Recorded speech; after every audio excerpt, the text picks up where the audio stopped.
Edward Floreal, head track and field and cross-country coach. The competition started off a little bit slow for us. We had a few mishaps early, like our relay and a couple of long jumpers. Didn't really turn out like we wanted to, but we got together that night. We talked about our goal, and that our goal remained the same. Going back a little bit on the story, about 6 months ago, we sat down as a group, the women, and we decided that our goal was to score 50 points. And our goal at SEC was to score 100 points, and we scored 99, so we were 1 point short.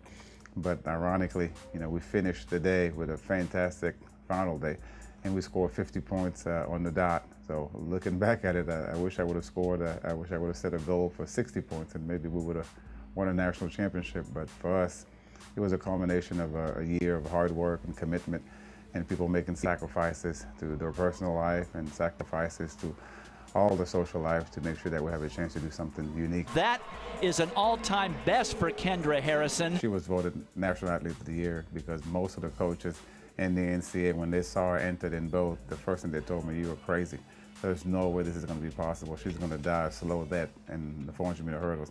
And then coming back and then legitimately having a legitimate chance to win that and coming that close, I think it shocked people how great of an athlete she is, And I think for me it was just like, this was always our goal. Kenny believed in that goal from the get-go. Kenny committed herself to that goal from the start, and we worked really, really hard. We even went to practice, and sometime we worked on specifically that weekend. We ran the 100-meter hurdles, took 35 minutes break, and came back and ran the 400-meter hurdles. So we'd been preparing for that moment. So that's why it looked easy, but it wasn't easy. And I think people for a long, long time are going to be talking about that mark, that performance. Des has a similar story, I remember talking to some of the big Nike people about Dez's chance to win in the 200, and they also told me I was nuts because there's no way that a girl that short has ever been a contender in the NCAA. And her height is probably the one thing that people focus on, is that because she's 5 feet tall, your stride, the length of your steps is not big enough to beat a Jennifer Prandini or a Kyra Jefferson.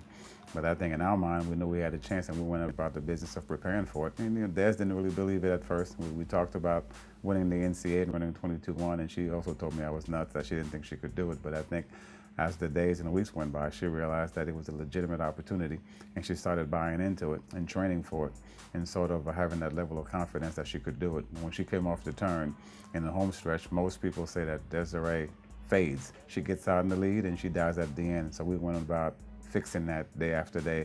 And one thing I told the kids and one thing I told the team is that everybody's used to you doing one thing one way. And our job is to go make sure that the way they expect that we go take care of our business, and we make the adjustment. And we made the adjustment, and people were shocked that on the home stretch that the old Desiree didn't show up. She didn't fade away. For us, she can be one of the world's greatest athletes if she just believes and commits herself to doing her training and running the way she's supposed to run.